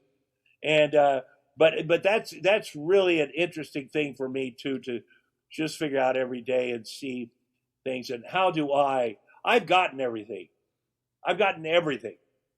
How do I put them in a position to where get they can who they are? Yeah. I mean, I tell my older one, like, she can do anything. And I mean, like, before I was a heroin addict, like, I was producing TV and I was doing this shit that I always wanted to do, and I fucked it up, to the point of like 12 years of destitution and like misery. Right. And I'm like, Nora, you can do whatever you want. All you have to do is do it, and it's yours. It's an amazing thing. It's an amazing thing to be able to tell somebody that and know it's true. And also for me to say, I know, and she says, "Well, why didn't it happen for you?" And I was like, I've told her, because she knows about Dopey. I'm like, you know what happened with me. I made some bad decisions and I lost my life because of the decisions. Now I have my life back, but you don't have to have that problem. You can have all the good stuff. I feel like you do. I love being a father more than anything. Tom, I cannot thank you enough for being so generous. Your generosity is amazing. Was this the greatest interview of your life? Yes. It was, right? It was the best. It is. Yes, the greatest. It is. All right. Thank you. You're a beautiful person. Keep doing what you do, man. It's Thank important. you. Right on. All right, buddy. Wait. One more thing before you go. And this is just me making a hopeless plea. August 16th, we're doing this thing called Dopey Day, which was Chris. Chris was my partner, and it was his birthday, August 16th. And we're calling it Christmas in August. Yeah. And basically, we're trying to get people involved with Dopey to put the Dopey logo over their eyes to end the stigma. So would you do it? What do you put it over my eyes? I don't know. I'll doctor up a picture with the Dopey logo, and I'll give it to, and I'll get it to you. And it's the first day of school. It's also the first day of in-person school in a year and a half. Well, a year and 7 months. You don't have to do it. On August 16th. You don't have to do it. You don't have to do it. No. I can do that and go to school. I'm excited my kids get into. I've been homeschooling, so it'll be a special day. Send me explain exactly what I should do. I will. Example, and of course I'll do it. And also, if your sister ever wants to come on the show to tell more about her story, she can come on anytime. I will pass that along to her. That'd be good. I'm very proud of her. And she's come a long way, and I think you'd have a lot of fun with her. She's tough. I think it would be awesome, though. I think it would be an awesome episode. It would be great. Tom, I cannot thank you enough, right? You're super generous. Thank you. Have a beautiful day. You're beautiful. Talk to you later. Later, man. Bye. All right, that was Tom Arnold, and we recorded it with a new technique, which I thought was actually a good technique.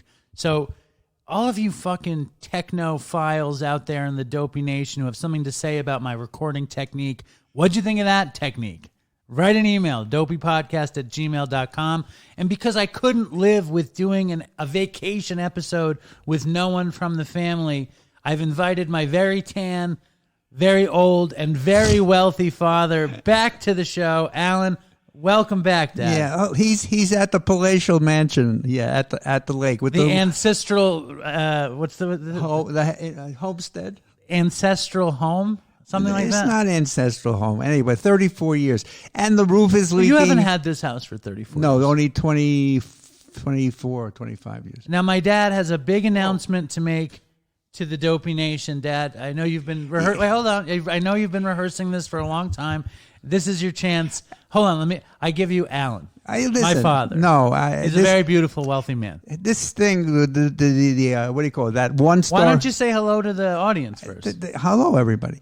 Hello. I thought I did. Well, before we get to he's interrupting again. Before we get to your announcement, I want to. Do you have anything you'd like to say to the audience about the show or how they're doing or anything in general? You know, I wish everybody the best health and happiness that you can possibly have, and keep listening to the show.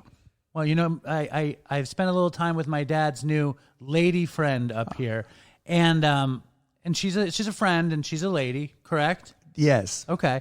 And the first thing she said to me was that I'm way too mean to my father. I guess she meant on the show because she doesn't know how mean I am to you. Off the show. In real life, you're worse. Yeah. So, no.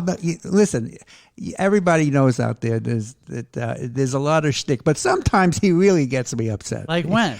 Like forcing me to read these 1-star reviews that I refuse to read, and I keep reading them. Well, I saw, there was a Patreon video special where my dad read many 1-star reviews, and as he was saying he would never do it, he's putting on his reading glasses. As he's saying, I'm never going to do this, he's putting on the glasses. Listen, I know I was going to be duped again. Anyway, and the 1-star review was the privileged white man review. From New York City, Sarah. Right. And hold on. In New York City, Sarah, I don't think you're listening, but if you are still listening, please write an email to dopeypodcast@gmail.com. Tell us how you feel. All right. In reality, I am not going to apologize to Sarah, but yes, of course I'm a white privileged man. Yes, and yes, I am wealthy. Wow. But not. Wait, hold on. You're just killing you're killing our announcement. So Dad, what's the announcement you want to make? That I'm not going to deny the wealth part, because people, you have to understand that this is not inherited wealth. This is not huge amount of wealth. It's just that I am certainly better off than most people. That's all I want to admit to. I'm better off than most people. You're not doing a good announcement. That's good enough for me. So let me back it up for a second. I want you to describe to the Dopey Nation, how did you grow up? I grew up in a housing project in Queens. How many brothers lived in the same room? It was 3 brothers in a room the size of a closet. What did the elevator smell like? It was perfectly fine. It smelled like either urine or chicken soup. That's what I have to say. Well, let's go with chicken soup. I think it was more urine. So you grew up, you'd say, and what did your father do for a living? He was a meat inspector, and then he cut meat like in Katz's Delicatessen kind of thing. For like a year or something. Oh, no, in a bar, but not at Katz's. No, at Katz's he was retired and just helped out. No, he was working in a store, the White Rose Tavern on Flatbush and Atlantic Avenue in Brooklyn. And what did your mother do? She stayed at home. So would you say you grew up, if you had a podcast, would you call your parents wealthy or your parents' world a wealthy world? Of course not. So that's the point. And why don't you describe? And my world is not a wealthy world either. I'm just saying to Sarah that yes, I'm privileged. You don't need to talk to Sarah. Sarah's not listening. Sarah's gone. Forget Sarah. Talk to the audience. Explain to the audience how you've achieved wealthy status. It has to do with 2 things. Wait, hold on. One more thing. He's interrupting. Just calm down. Before we get to what he's going to say, we're going to call this the financial advice from Alan segment. Now, there's a lot of dummies in the audience. A lot of fools, a lot of idiots. That's nice. Let's call them irresponsible people. Well, maybe you've been irresponsible. Yeah, maybe that's true. Yeah. Are you talking about me or them? Well, you certainly. Yes. Oh, I'm talking about myself also. So my father, I told my friend at work, Alex, that you are claimed to have never made a bad decision. That's not true. You say that all the time. No. Name 3 bad decisions you've made. I'm not going to be able to. Name one. No, listen, the idea is to think through things Hold and on, see hold on. what the outcome Before may you be. give the advice, I want you to name one bad decision you've made. There's a few. All right, what? Come on. What do you? This is an important segment. It has to do with to be able to treat people nicely and try to be honest. And sometimes I was too honest, and that was not good enough. Yeah. And later in life. That's later in life. That's what I'm saying. Your honesty got you caught up in situations that you would have. So the decision making You have to became be- harder once Mom died. Yes. You didn't. You had to make more decisions Absolutely. Yeah. To figure out how to deal with you. because yes. Mom made all the decisions. She. So maybe that's why you never No, made no, a wait bad minute. decision. I'm going to give you the story. She made decisions like everything that had to do with the house, but I made decisions about who should get into the United Nations and what policy the United States For government who? should. For who? I just. You told her what to do with that, and she did it. No, that of course doesn't not. sound accurate. I'm joking, everybody. All right, we ought to move on. Or No, did I now say you're enough? going to give your financial advice. The financial advice is actually maybe twofold. One, education, and two, What do you mean? What education? to be skilled in something that you enjoy to be skilled with and to make a living with, and something that you're happy with. Yes, that's a very important thing. I was very happy teaching. And some people, could never be happy And teaching. two? And two is to save. Is put away part of your income every month and save, because the days come, like my days are coming, when all of a sudden you can't work anymore and you're in need of having income. It's But important. you're still working. Well, you call it working. I'm teaching one So you're class. saying make hay while the sun is shining and early store. and keep doing it. Keep doing it. I was putting money away for Nora's and Susie's education when they were born, and a little bit you'll see after 18 years are going to add up. Now stop for a Yeah. second. What made you decide to change your tune and come on the show and say you're wealthy now when you've cried poverty for 6 years on the show? Because she was comparing me to some incredible. I mean, she was New York saying- City Sarah. She was. Oh, you brought up a good point. She's saying I'm living in this huge apartment in Manhattan.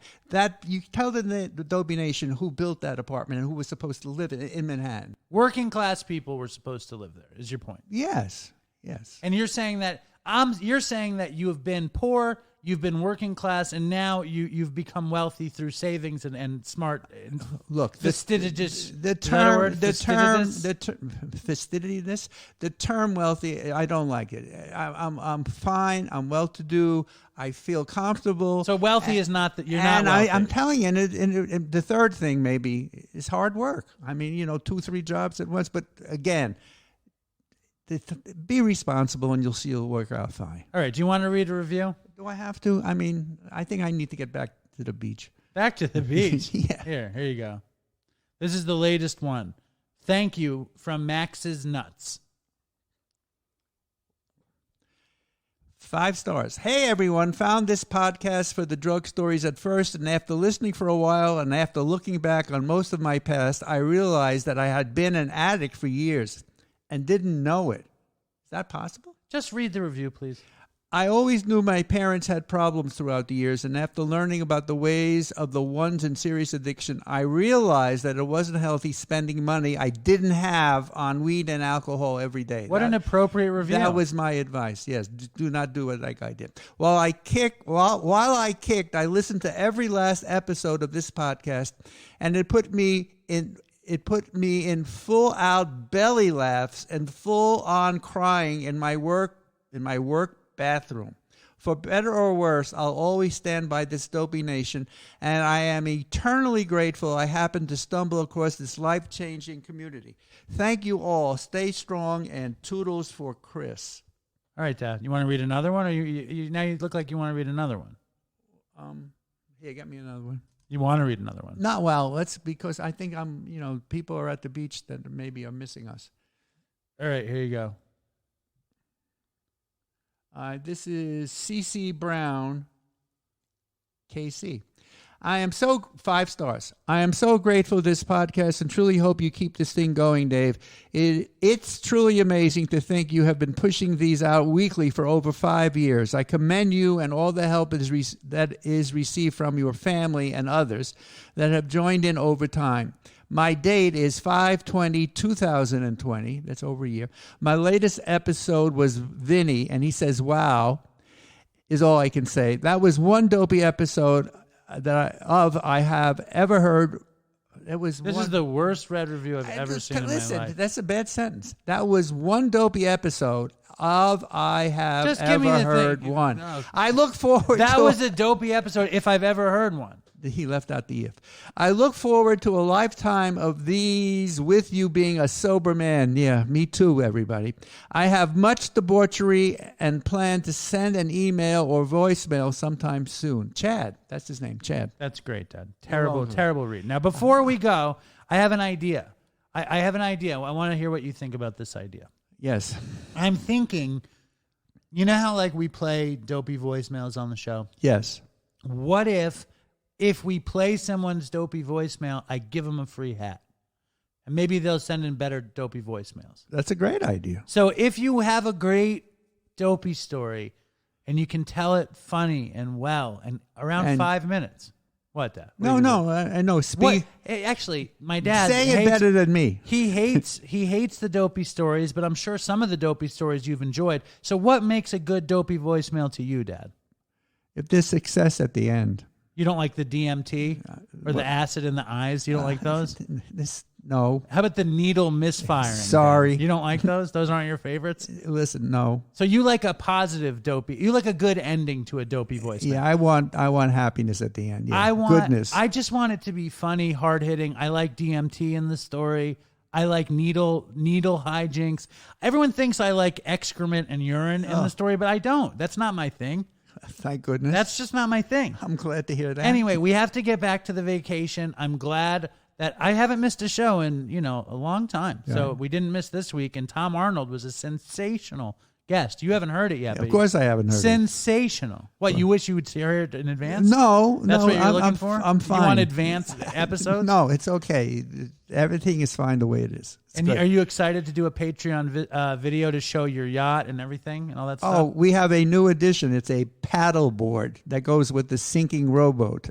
He bought it for Nora today. Yeah, we did it, yes. And we tied it to the roof of the car. It was a team job. We did it. It was very, very good. He's a very generous father and grandfather. All right, so stay strong, Dopey Nadles, and toodles for Chris. Dopey Nadles? Dopey Nation. You said Dopey Nadles. He said, all day he said, we're going to get the paddle ball instead of paddleboard. Now you say Dopey Nadles. That was the other thing that your lady's friend said, that maybe you're not as together as you once were. She said that. And I should be nicer to you because your faculties might be a bit diminished. I'm still a member of the faculty. Of the Dopey Nadles? Dopey Nadles, stay strong.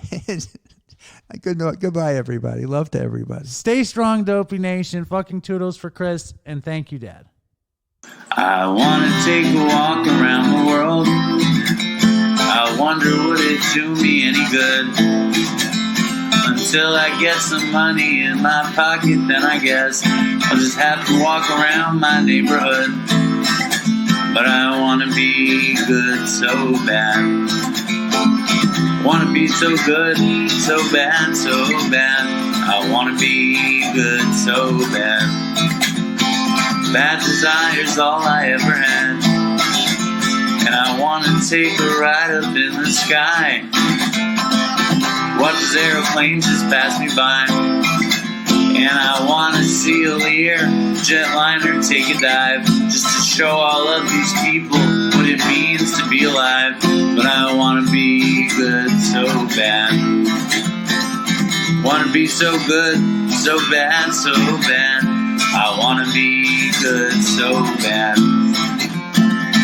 Bad desire's all I ever had. And my shadow's getting smaller and smaller. And it's high noon where I stand. Shadow's getting smaller and smaller. And it's high noon where I stand. And I wonder would they pay it any mind when I leave leave this busted city far behind. I'll take the high road, however far it winds, because peace and love are very, very, very hard to find. And I wanna be good so bad. Wanna be good so bad, so bad. I wanna be good so bad. Bad desire's all I ever had. Damn it, all these suckers make me mad. And it's all I ever had. And it's all I ever had. And these suckers make me mad, and I wanna call my dad. And it's all I ever had. And it's all I ever had. And it's all I ever had. And it's all I ever had. And these suckers make me mad, and it's all I ever had. And I wanna call my dad. And it's all I ever had. And it's all I ever had. And it's all I ever had.